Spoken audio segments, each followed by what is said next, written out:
안녕하십니까.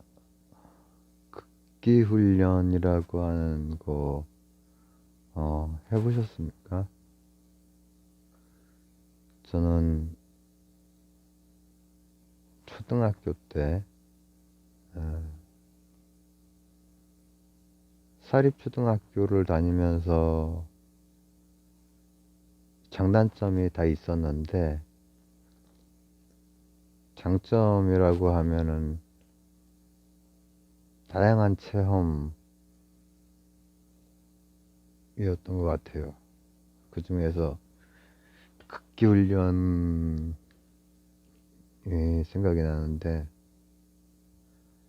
어, 한밤중에 호랑이가 나타나더라고요. 한밤중에 어느 으슥한 그 시골길을 걷고 있는데 호랑이가 나타나가지고 그 저 수련장에 선생님이 이제 그런 분장으로 이렇게 쓱 하고 지나가신 거겠죠. 근데 음, 저학년 때니까 그렇게 무섭겠죠. 고학년쯤 되면은 안 그랬을 텐데 고학년 때 기억은 또 뭐 다른 기억들이 많습니다. 이렇게 더 시설 좋은 곳에서 어, 친구들하고 이 숙소에서 놀고 또 이 캠프파이어 이런 거 할 때 어, 박남정 어, 막 데뷔했을 때 제가 이제 그런 춤을 추고 그랬던 근데 극기를 왜 하죠? 극기 스스로를 극복하는 거잖아요. 스스로의 뭐를 극복해야 되죠? 그리고 왜 하죠?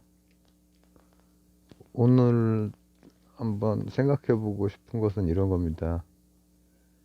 이제 극기복례라고 하는 공자님 말씀이 있어요. 그리고 극기복례라고 하는 공자님 말씀을 또 다산 선생이 해석을 했어요. 그리고 저는 또 그 양쪽 다 해석을 해볼까 합니다. 극기는 왜 하고 그 극복해야 되는 것은 무엇인가? 극기복례 어, 스스로를 극복해서 스스로의 뭐 좋지 못한 아, 점들을 극복을 해서 복래 얘를 회복하는 것이야말로 그 이제 그 사덕 중에 하나죠. 인이다, 인. 이제 사람인 말고 사람 다움 그 인. 이거를 다산 선생이 해석하시기를 어, 극기의 그 대상이라고 하는 것은 인욕이고 이제 식색 그리고 식색의 변형 확대된 것들이라고 한번 생각해 보죠. 그리고 그렇게 극기에서 복래 그 사람다움 으로 이제 돌아오는 것. 이게 아까 방금 말씀드렸는데 덕이라고 말씀을 드렸잖아요. 그러니까 다산 선생의 그 생각은 덕은 어, 덕은 절대 그냥 주어지는 것이 아니다 라는 거죠. 덕은 절대 그냥 주어지는 것이 아니라 극기가 필요하다. 극기, 인욕의 극기가 필요하다. 왜냐하면 그 다산 선생이 보는 덕이라고 하는 것은 씨앗은 있을지 모르지만 사단이라고 하는 씨앗은 있을지 모르지만이 아니라 있죠. 있지만 그게 덕을 보증해 줄 수도 없고 덕으로 되는 데는 극기라고 하는 것이 반드시 필요하다 라는 그런 그 입장을 가지고 계셨죠. 그러니까 사단에 대한 해석도 이제 기존 성리학자분들이랑 다르기도 했고 또 그 씨앗에 대한 그 입장도 기호로서 접근을 하시죠. 우리 기호식품 하잖아요. 커피 같은 거 기호식품 맞나? 커피를 원래 전혀 안 마시다가 지금은 뭐 커피를 많이 마시는데 기호식품. 기호라고 하는 것이 이제 기호의 호는 뭐 좋아하는 거니까 알 거고 기자 들어가는 거 뭐 있죠? 혐기성, 호기성. 이게 이제 그 기호의 그 기죠. 그러니까 가만 보면은 현대적으로 보면은 미생물조차도 기호가 있는 거예요. 그 기호에 따라서 우리 같은 인간이 살 수 없는 아주 뜨거운 곳, 차가운 곳, 또 유독성 물질이 뿜어 나오는 곳, 그런 극한의 상황에서도 기호에 따라서 살아남죠. 그리고 뿐만 아니라 이제 다산 선생의 그런 비유로는 이제 이런 거죠. 이를테면은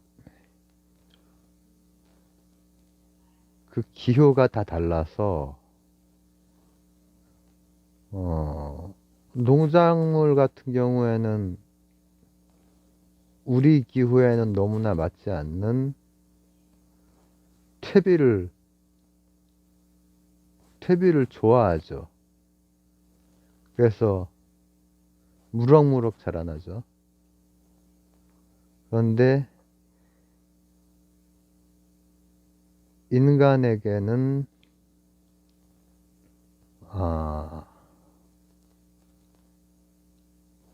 어떤 기후가 있느냐? 인간에게는 그 인의예지 사덕에 대한 기호가 있다는 거예요. 그게 성이라는 거예요.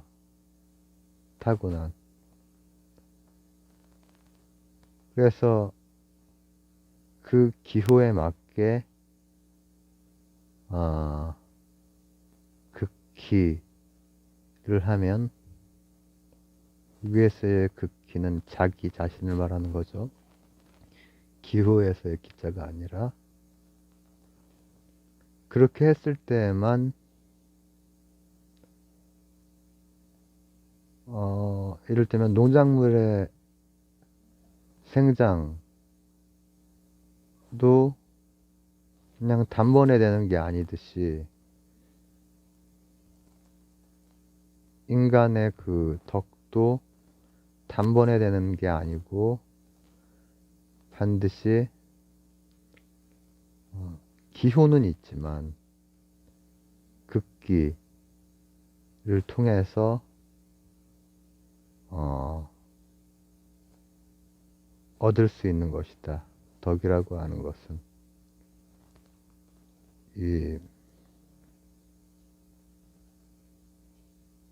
근데 이제 그게 공자님 말씀 또 다산 선생 말씀인데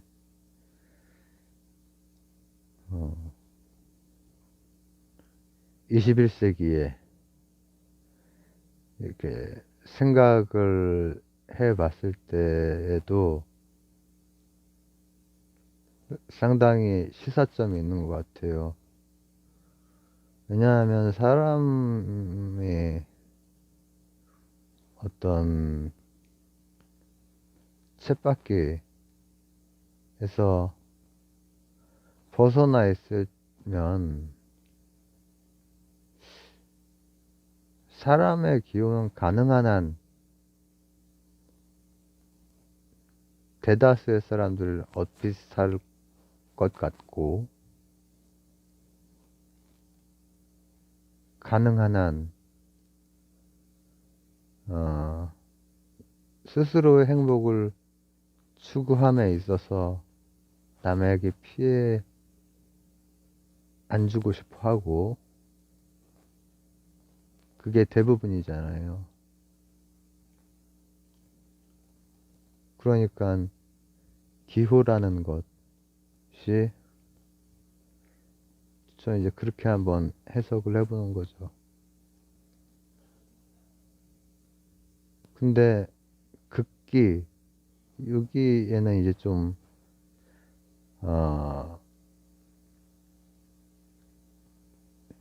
인욕이라고 이제 표현된 것이 이제 사람의 어떤 그 욕망인데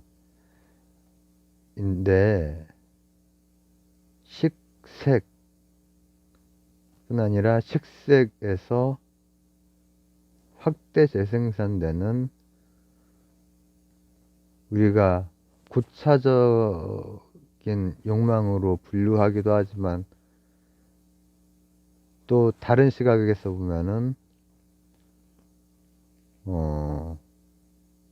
식색에 유리한 욕망들 대표적인 게 제욕이겠죠. 그리고 이런 것은 실제로 식색은 우리가 금욕적인 수행자의 삶을 사는 게 아닌 이상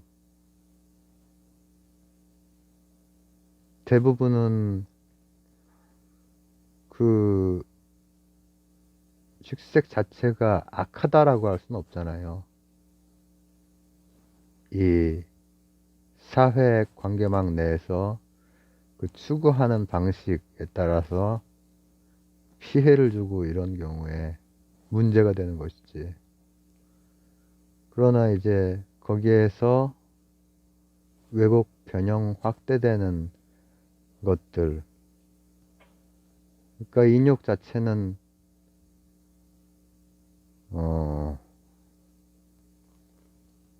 전부 다 똑같진 않은 것 같다. 극복해야 되는 인욕. 이것은 어쩌면은 기본적인 욕구가 변형이 되고 확대가 되고 이를테면 제육 같은 경우에는 정말 눈덩이처럼 굴러가고 그 안에 있을 때는 자신이 그 쳇바퀴 안에서 굴러가고 있다는 것에 대해서 생각할 겨를이 없죠. 찰나찰나가 계속해서 거기에만 몰입이 되어 있는 상태. 근데 그런 경우에 사회적 성공 그리고 식색에 유리할 수 있는 반드시 유리하지도 않겠지만은 인간이라고 하는 종이 경험상 유리했던 경우가 굉장히 많았겠죠. 인간을 그 진화생물학적으로 보면은 뭔가 유리한 것들은 남아있죠. 이를테면은 REM 같은 경우에 잡아먹히지 않는 그 수면의 욕구도 얼마나 정말 간절합니까? 그럼에도 불구하고 우리는 쭉 깊이 잠들지 않죠. 살아남은 유전자는 생존의 유전자였던 거죠. 그러니까 REM 같은 경우도 그게 강해서가 아니라 약한 존재가 살아남기 위한 어떤 것이죠. 근데 이제 식색 같은 경우에도 재물이나 아니면은 평판이나 이런 것이 좋으면은 유리했기 때문에 우리한테 각인이 되어 있을 거예요. 그러나 그런 것들은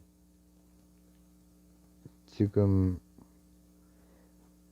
인간이 이렇게 안정적으로 먹이 활동 또 짝짓기 활동 한 지가 얼마나 오래되겠습니까? 그리 오래된 일이 아니죠.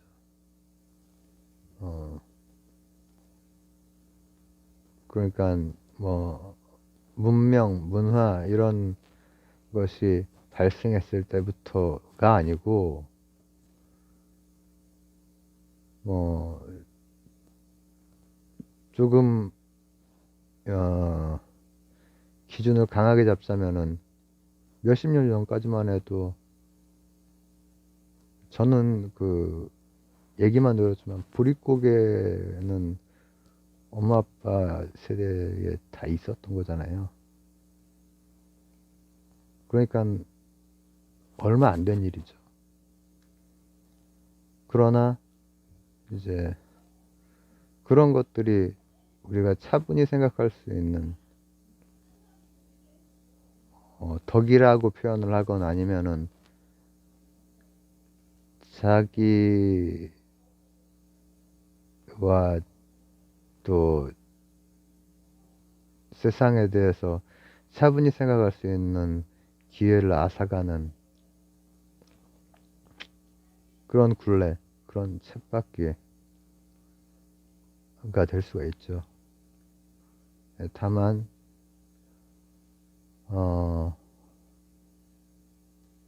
기본적인 그 식색의 인욕 이 자체가 뭐 나쁜 것은 아니다. 그리고 이게 제가 탐진치 할 때도 얘기를 했는데 탐, 진 이게 다 식색에서 유래한 끌어당기고 밀어내고 하는 것으로도 이해를 해볼 수가 있는데 이거 자체는 뿌리 뽑는 게 아니라 씨만 뿌리 뽑으면 엄청나게 어려운 일이겠죠. 씨만 뿌리 뽑으면 탐, 진에서 왜곡되고 굴절된 쳇바퀴 굴레 이런 데에서 자유로울 수 있겠죠. 그래서 오늘은 극기라고 하는 것도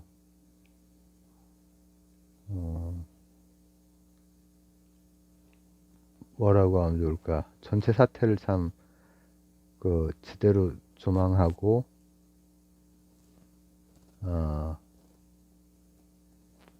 극복할 것은 무엇이며 그렇게 해서 얻을 그 방향은 무엇인가